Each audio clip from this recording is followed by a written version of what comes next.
I am Greg Moran from Evergreen Mountain Equity Partners and the Founders Collective.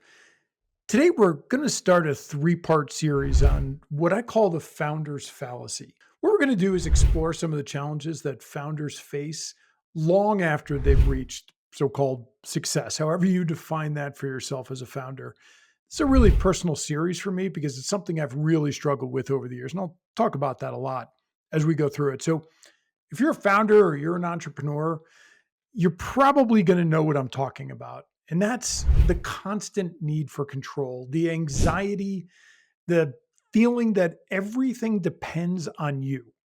So today, as we start this series, I want to actually share my own story with you and how control and anxiety can really linger even after you've exited the business. And certainly are there ever present when you're building the business. So when I sold my company, sold it back in 2020, I expected to feel relief. And I did, but it was brief. Almost immediately, I felt this growing sense of fear about the future. And the question, what's next?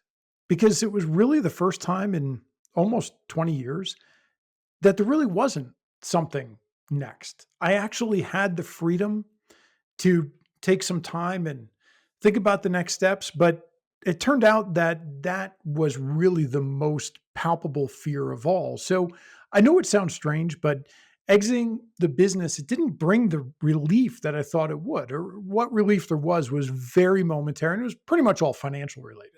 So I sold the company right as the COVID and pandemic was starting. We actually closed the transaction to sell the company on February 28th, 2020. So if you remember what February 28th, 2020 looked like, it was when the world was shutting down. This only amplified the pressure that I was feeling. I was still the CEO. We had sold to a large private equity firm. We had new large private equity owners who had big expectations. So looking back, I really realized that the need for control had really become so ingrained in me that stepping away felt just nearly impossible. It was never something I even contemplated. I was still the CEO, and if anything, the stress really intensified. We started doing a lot of acquisitions, which was always part of the plan, and COVID was in full swing. In addition to that, we were going through a series of COVID-related layoffs. We were trying to shut down offices. You remember what the world looked like at that point. It was a scary time to be living, and it was an even scarier time to be running a company, especially when that fear of what's next was really starting to creep in. So there was no real ability to reflect on what just happened. I mean, we closed the transaction on a Friday. On Monday, I was back to work, but I was back to work in a whole new reality, and that was the COVID pandemic. Not only couldn't I reflect on what happened, the stress of what I was doing was starting to become overwhelming as well. So instead of relief, what I was really hit with were new layers of responsibility. Stakes felt even higher.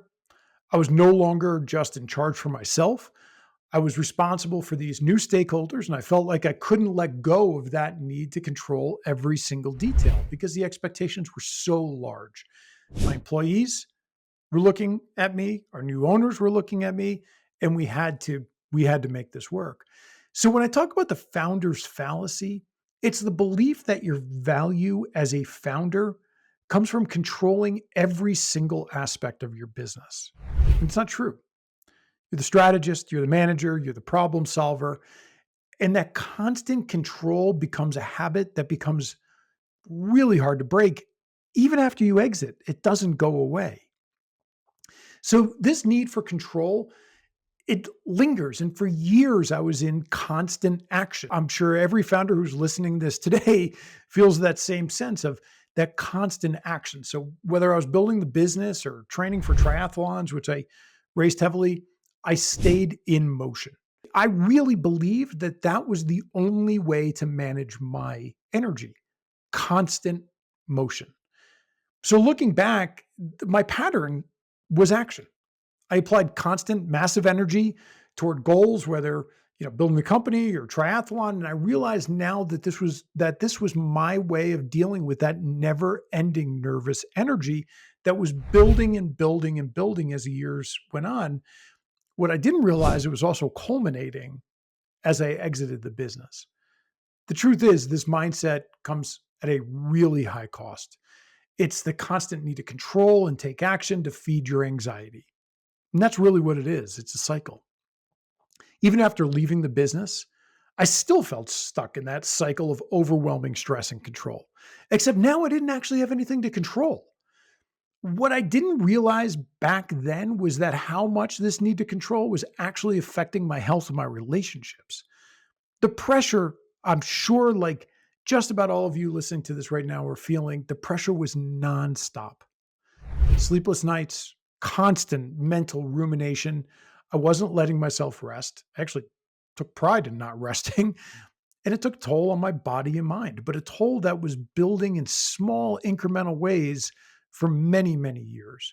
I started seeing signs that the anxiety was still present even after I'd left the company. I still couldn't sleep well. My mind was still constantly running in completely disjointed and confusing directions. When I finally resigned as the CEO, that was about 18 months after we sold, the anxiety still didn't leave. It just took a new form. And that new form was intense fear like I'd never really felt before. I felt compelled to take action again. It was this torment of action that I had to be taken immediately, but usually the action was completely impulsive, completely undirected. Now I know I'm not alone. Many founders feel like they're supposed to control every single thing, and that bleeds out of their business and into their personal life. They believe that ever-present anxiety is totally normal. But that mindset leads to burnout and it leads to deep mental health struggles. And that's where it led for me. We think we can't let go, but the belief becomes a prison that we build around ourselves. So if you're a founder, whether you're about to exit or you're just starting your journey, I really encourage you to take a moment to start to look for those signs. Look for those moments when you're unable to delegate or when the fear and anxiety start taking control of your actions. You start acting out of fear more than you're acting out of what's in your own best interest and what's in the best interest of the company. These signs are there to tell us something, right? They're healthy and they're giving us the indicators that we need. They're a signal that we need to step back and we need to lean on others more. Get involved in founder communities. Talk to other founders who are going through the same struggles. I guarantee you, if you open up on those struggles, you'll be amazed at how many founders are going through the exact same thing.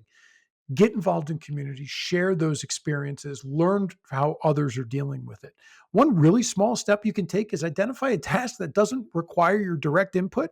Start practicing delegation, even if it feels uncomfortable. Give yourself space to be without action and without the mental rumination. Scary. Practicing small steps of letting go is really where the process of breaking free from the founder's fallacy really begins. So thanks for watching today. In our next video, we're going to dive deeper into how control is tied to our identity as a founder, which is a really powerful thing that became very evident to me afterward, and why it's so hard to let go of that identity, even after we exit.